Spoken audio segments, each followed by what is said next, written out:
Good day and welcome to North Raleigh United Methodist Church Behind the Scenes podcast, where we sit down weekly and discuss scripture and the upcoming sermon. My name is Kevin Van Hall. I serve as the host for this podcast. And joining me is our interim pastor here at North Raleigh, Dr. Gray Southern. Good morning. Good to see you, Kevin, and everyone else. Good to be a part of your day. Well, it's good to see you and all those people that we can't see and they can't see us. We welcome you again for listening. Thank you for listening. Gray, your time is getting short here. You've only got a week or so left. It is. So we're looking towards the 24th, and my last Sunday's the 31st, and Kevin and Laura come September 2nd. So a big event in the life of North Raleigh Church. So it is a big event, 24th being our starting point Sunday. We're doing a one service at 10:30, so everyone remember that. It's at 10:30, and following that service will be outside activities and tables if you want to look at joining other activities and things, see what the church has to offer. Sure. The service will be an hour long, and then there's lunch. You left out lunch, but the clergy never forget lunch. So there'll be lunch, and then the chance to see how North Raleigh Church can help each of us grow in faith in the year ahead, and what we can do to plug our own lives into the life of each other through the church. Well, speaking of plugs, that was a great plug for what we're going to be talking about today. They're growing. And we are talking about growing in faith. Now, we're being on the faith subject now for the last few weeks.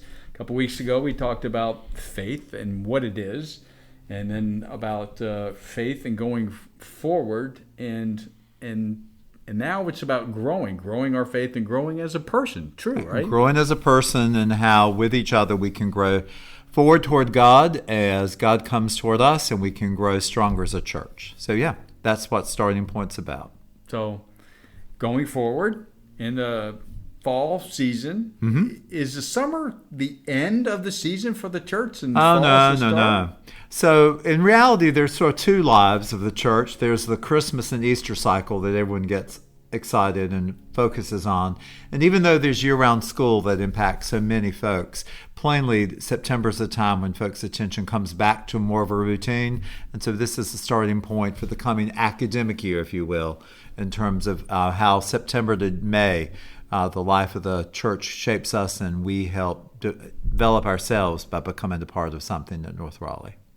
All right. Well, perfect. So we're tying it in with the beginning of the new academic year. Sure. For school. And, there's absolutely no reason why it works perfect. It does. Right? It does. It's a pretty natural human cycle. So, today we are going to be talking about all of this growing and going forward, and we're going to be in the New Testament. We're going to be in Luke today. Luke, I love Luke. It's one of the synoptic Gospels, but it's a little bit different in that he's not written in the traditional. He's traditional Greek. He's written in Greek, but he is a Gentile writing this. Oh, sure. Yeah, maybe the best educated of all the gospel writers, as far as we can tell, because his Greek is actually the Greek of an educated, very literate person. Tradition says Luke was a physician. There's no reason to doubt that. It's obvious that he's been a part of Paul's group or entourage for a while. He's mentioned in the Acts. And actually, we know he wrote Luke and Acts, right? In Acts, sometimes he uses the pronoun we. We did these things. And so it's an interesting background to think that this is the remembrance of Jesus written by a Gentile who had all these stories and all these recollections of Jesus when he put his gospel together. So we don't think of Luke as necessarily an apostle, but he was an important part of the early church, we would say, in the very beginning. Oh, to be sure. Yeah, and you can tell, if you think about it, that Matthew is really grounded in Judaism and gets the Jewish law. Luke obviously understands it, but he comes at it from a different point of view. He has recollections and thinks to include things that nobody else does, like today's parable. He also thinks about the necessity to explain the gospel to people who don't know anything at all about Jesus' Jewishness or where he comes from. Right. Well, you mentioned the parable. We are in Luke, and we're going to talk about the parable of the lost son or the prodigal son. And this parable comes right after the parable of the lost sheep and the lost coin. And this parable is only found in Luke. Right. when the synoptics, you've used that word, were put together, plainly synoptic means one eye. And so there's a common core about Jesus in all three of the synoptic gospels, Matthew, Mark, and Luke. But each of them is going to write from their own perspective, right? Like if you and I were to tell the story of our days, even if we'd spent all day together, we'd still have different accountings of what went on. And so sometimes one of the writers will include something nobody else does. Today's parable is an example of that. And it's a very, popular. A lot of people that aren't even strong readers of the Bible would probably know or have heard of It has this. always caught the popular imagination, I think because of the human drama as well as the spiritual story. Jesus was certainly a rabbi, but any good teacher about the love of God has got to have some understanding of human nature. And Jesus is a very convicting storyteller. A parable is a story, right? And Jesus seems to get the human emotion involved between a father and two, to put it politely, restive sons. Oh, excellent. So we're going to talk about that, and I'm going to read it. But before we go any further, how about a word of prayer? Let's pray. Because God, you understand us and reach to us in ways we can understand. Help us understand anew your love for us, what you do for us in Jesus, and how you invite us to grow toward each other and toward you. In his name, amen. Amen. So in this parable, there's three main characters. There's the father and the two sons. And we get a perspective of the two sons. And even, I don't know, I have a brother, had some brothers growing up. There's a little rivalry sometimes. Oh my gosh. Yeah, I have a brother. Yes, sir. That's just part of life for most pairs of brothers, particularly if they're close in age. We have no idea here, but I've always, I guess, envisioned, because my brother and I are but 15 months apart, I've always envisioned that these guys are fairly close together in age and see themselves sort of in each other and yet want to be their own guys. So we're going to break this up in just a little bit, and I'm going to read, the side of the story of the first son, and then we'll talk about the second son afterwards. So Jesus continued, "Well, there was a man who had two sons. The younger one said to his father, 'Father, give me my share of the estate.' So he divided his property between them. And not long after that, the younger son got together all he had and set off for a distant country, and there he squandered his wealth in wild living. After he had spent everything, there was a severe famine in that whole country, and he began to be in need. So he went and hired himself out to a citizen of that country, who sent him to his fields to feed pigs. He longed to fill his stomachs with the pods that the pigs were eating, but no one gave him anything. When he came to his senses, he said, 'How many of my father's hired men have food to spare, and here I am starving to death? I will set out and go back to my father and say to him, Father, I have sinned against heaven and against you. I am no longer worthy to be called your son, but make me like one of your hired men.' So he got up and went to his father. But while he was still a long way off, his father saw him and was filled with compassion for him, and he ran to his son, threw his arms around him, and kissed him. The son said to him, 'Father, I have sinned against heaven and against you. I am no longer worthy to be called your son.' But the father said to his servants, 'Quick, bring the best robe and put it on him, and put a ring on his finger and sandals on his feet, and bring the fattened calf and kill it. And let's have a feast and celebrate, for this son of mine was dead and is alive again. He was lost and is found.' So they began to celebrate." So we'll pause right there and talk a little bit about what is going on here. Starting off with Gray's son asked for his inheritance, and his father is still alive. The only equivalent in their culture, not that it'd be any better in ours, is that's like spitting in your dad's face. That would just have been like a gasp would have been heard by Jesus' original hearers, because you just didn't do something like that. For a lot of practical reasons. It takes away a huge hunk of your father and your siblings' financial wherewithal, right? It changes their lives irrevocably. It also means that you don't take your proper place. For a son to say, give me my share of what I'm going to get, means I don't think you're worth messing with. I want to go on and do my own thing. Well, and he's the younger son. Typically, in this day and age, the older son would get so much more, yet he divides the property in half. Between them, which might well explain why we'll hear the older brother is not so happy with his kid brother. But yeah, just a revolutionary sort of approach all the way around. And shocking. Just Shocking. Absolutely shocking. And it may be shocking that the father actually does what he asked. Instead of putting him in his place and saying, how dare you ask for such a thing, he gives it to him because Jesus needs to make a point here. Right. Again, Jesus, the parable teller, is a consummate parable teller or storyteller. He's making his points because plainly the Father represents God and God's goodness to us and ability in fairness to let us reap what we sow, right?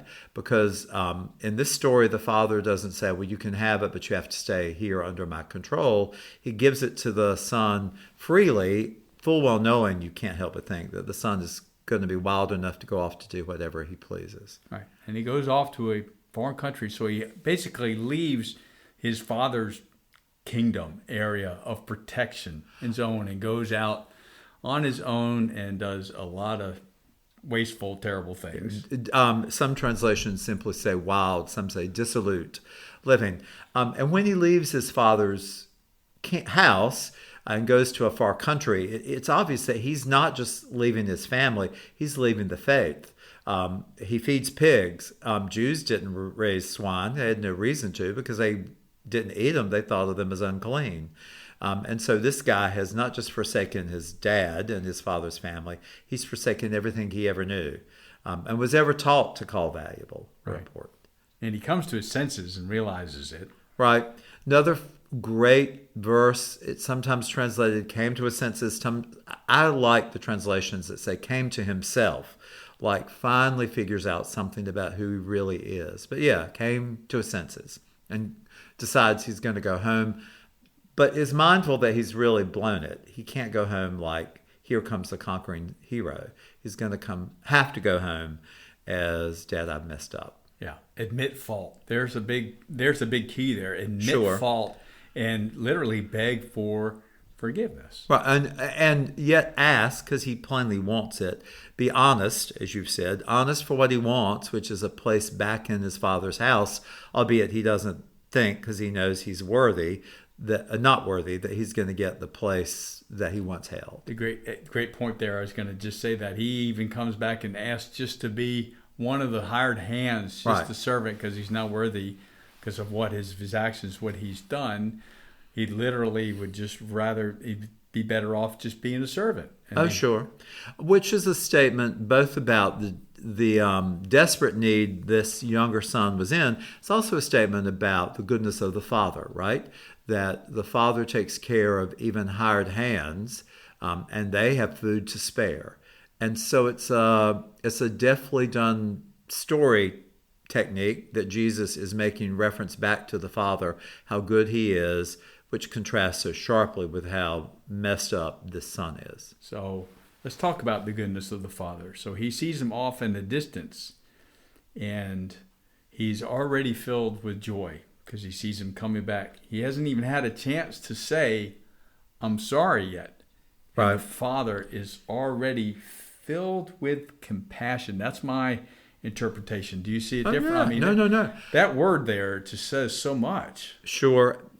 And that his father sees him implies, and you may know that a very famous artistic depiction of this from the late Renaissance has the father looking out a window, like his father's looking for him to come back. It's not like the father's busy doing something else, maybe working in his workshop, and he hears the son showing back up at the house.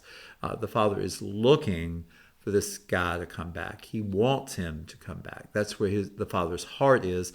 But the father's not requiring it. The father didn't send a message to say, if you but come back, here are the sweet things I'll do for you. The father is longing for the son's return. Right. And the response that maybe the oldest son would have been, what are you doing back here? Sure. From the father. And instead it's, let's celebrate. Right. And so the father's response is, we have to throw a party, but first let me dress him up.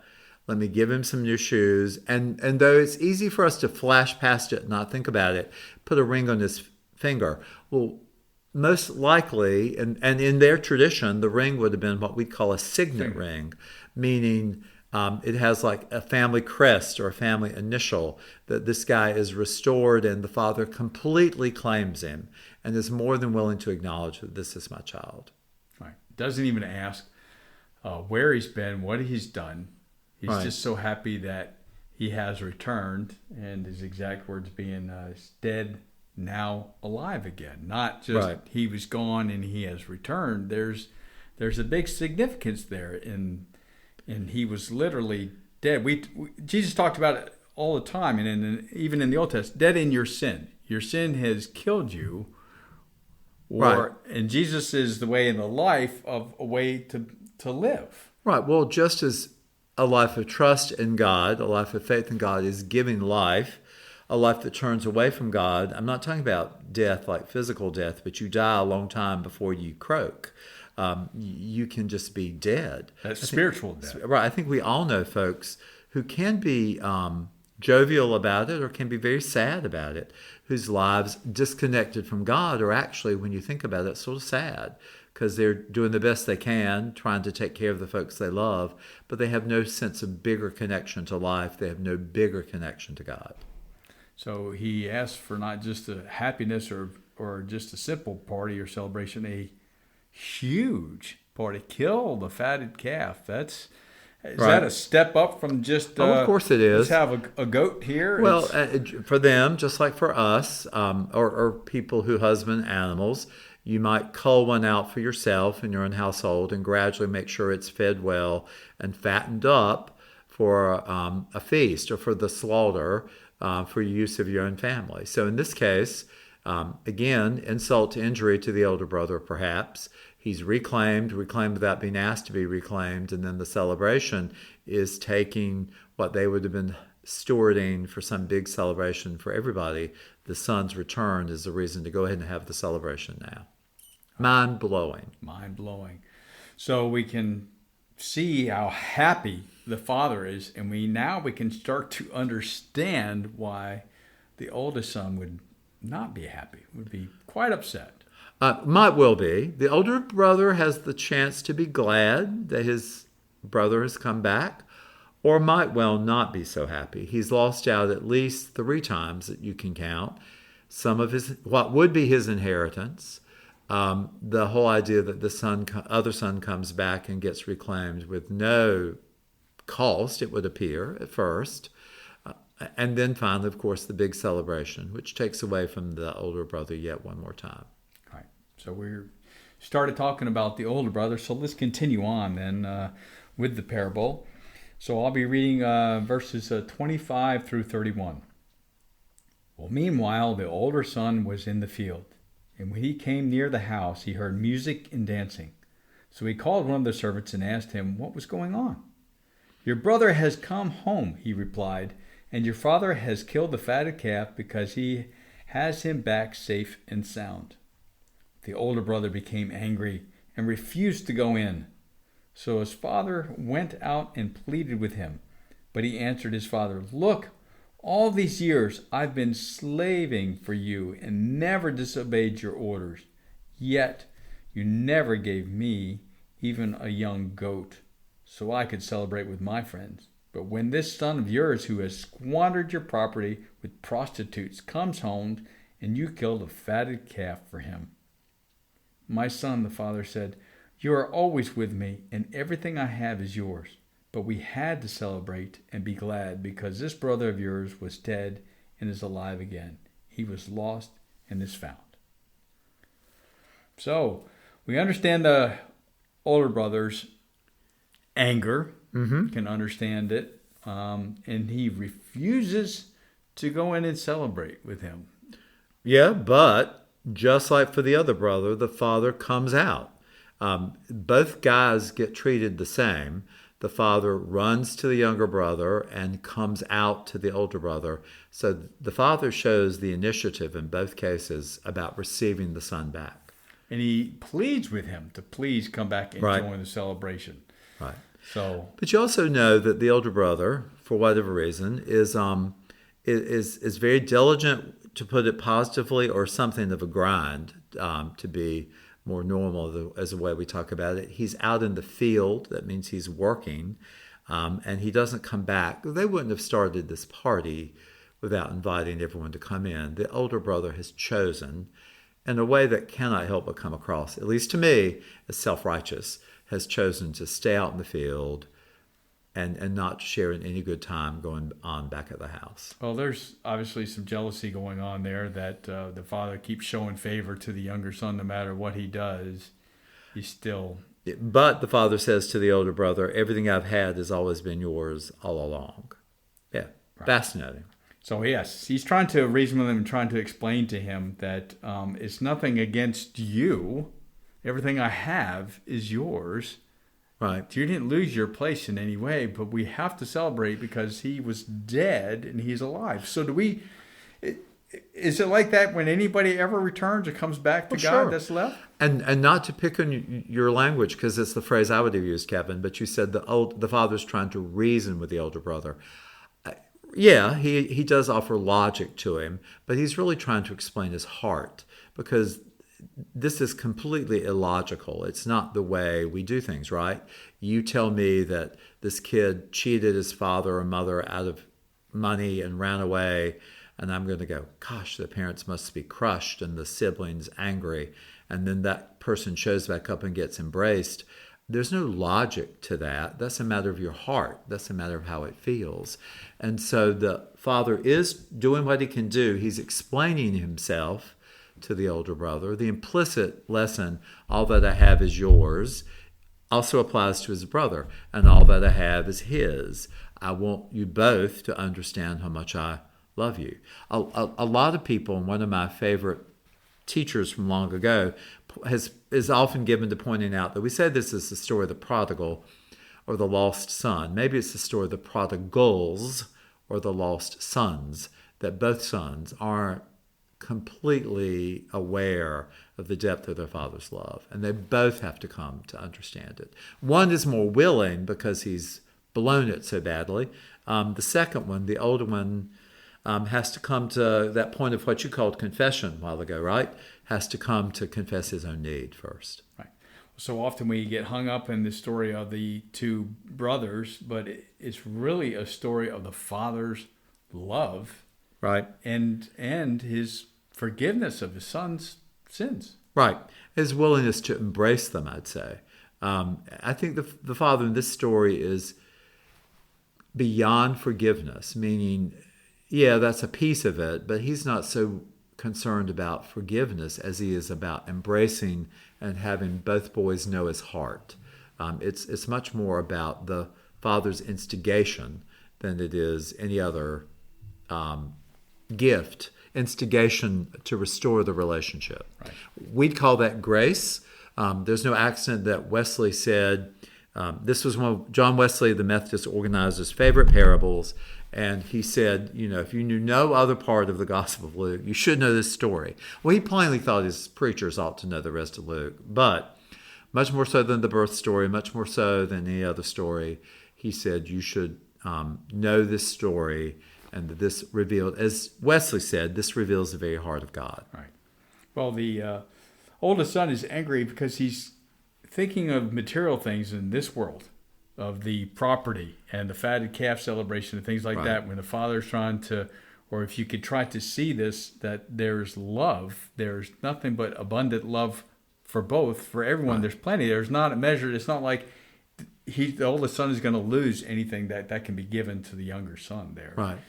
And the older son, is so blinded by the actions of his younger brother on the material that he doesn't seem able to see the spiritual dimension to this all. I get that. It's very easy to get hung up in that sort of stuff. Right. Very easy. Well, even as a fellow son and brother, if my brother ever did anything bad that upset my parents, I was loyal and loved my parents. I was angry at him for doing that. Right. Right. It wasn't necessarily my father's reaction for forgiveness. Sometimes I was angry at my brother for acting the way he was acting, and that he hurt the people I love. Your people you loved, your folks. So, yeah, it's a human reaction when you see a sibling. I mean, we all have seen it. When you see a sibling misbehave or act out and it upsets your folks. Yeah, I get that big time.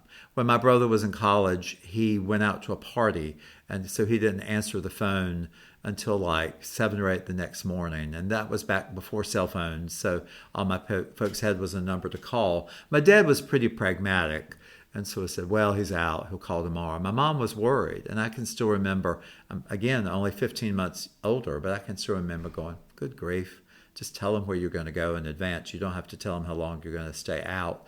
For precisely the same reason, I didn't want to see my folks worry, and didn't want to deal with my mom. Is he okay? Is he okay? And me going, I'm sure he's okay. He's just gone somewhere. So sure, I get that totally.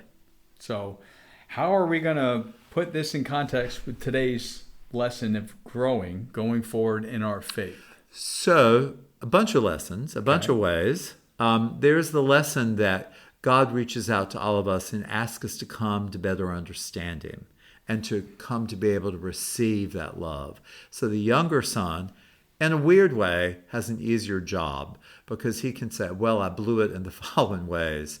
And he has sort of a laundry list of these things are not so helpful. The older son is going to have to do some serious introspection, right?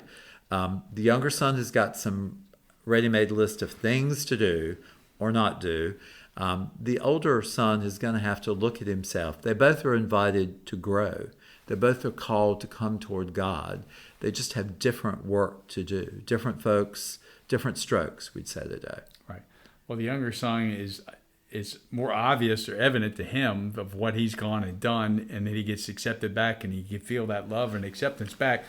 The older son is probably going, you never threw me a party even a goat. I haven't felt that love like you're passing on to my younger. And so different folks start in different places, and truthfully, different aspects of the gospel, different aspects of church are going to speak to different folks in different ways. That's why you have people who can do Bible study and they grow to God in that way, and other folks respectful of Bible study, but frankly, swinging a hammer or packing a bag of clothes means a whole lot more to them and gives them a place in the church and a way to grow spiritually that some academic exercise like they could construe Bible study to be just isn't going to mean the same to them. So is growing in your faith the same as maturing in your faith?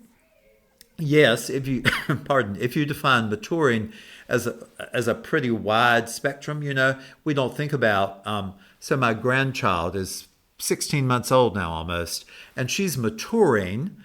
She's still unsteady on her feet, but I can't help but notice, we FaceTimed with her yesterday evening, that she walks more steadily than she did 4 weeks ago when I saw her last in person. So that's an act of maturation. Some folks are ready to take baby steps, and that's maturing, and some folks can take giant steps because they're steady on their feet spiritually. Right. So that necessarily growing in your faith or growing stronger in your faith, I've noticed in myself as I get older, I don't know if it's life experiences or wisdom, kind of like the younger son, I see things differently. I kind of think of myself as maturing in my faith. I have a better understanding so much now when I read Scripture than I did when I was 20. Sure. And that's the difference between chronological years and spiritual maturity. There's some people who are just very spiritually wise at very young ages, and for some of us it takes us a lifetime to even get remotely close. Most of us are somewhere in between those two extremes. That it's an ongoing pursuit and an ongoing goal for us to learn and to be renewed. So we've talked so much just recently or just right now in this podcast about the individual, but how about as a whole, as a church or the Methodist religion as a whole? Is there a growing maturation process going on there as well? Because haven't we have adapted and changed over the hundreds of years that we've been Methodists? Sure. We train and disciple people differently than we did way back when. We say at baptism that you're incorporated into God's mighty acts of salvation. In other words, you become a part of what God is doing in this world. God's always been active. We just do it in different ways at different times. And have different needs today. We didn't have 50 years ago AI who could give you a summary of the prodigal son story very quickly over a speaker. But now we do, but the work is still to incorporate that into our lives and let that lesson shape each of us in our individual walks. All right. So single service is coming Sunday. It's on the 24th again. We'll repeat on the 10:30 in the morning. What's your point of emphasis for your sermon? That each of us has a way to grow, and each of us should choose a way to grow moving forward. And growing and moving forward. You have to move forward. We can't go back. People do try to stay where they are forever, but it doesn't work because it's not possible. Right. Well, I look forward to it. Well, thank you, sir. Me too. And I've enjoyed our time together. We're only going to have one more podcast together after this. Well, that means I'll look forward to it and to listening in months to come thereafter. Well, we look forward to continuing on this podcast with our new pastors. Sure, I know they do too. So we're going to end today's podcast on that note. And please join us this coming Sunday for the one service and the Starting Point Sunday. And listen again for the following weeks. And then I don't know, it's going to change. It's going to go forward and grow and change. To the point of grow, that you can't always tell exactly what will come when you grow up, but you will grow. It'll grow. Until then, may the love of Christ be with you always. Goodbye, everyone. Bye.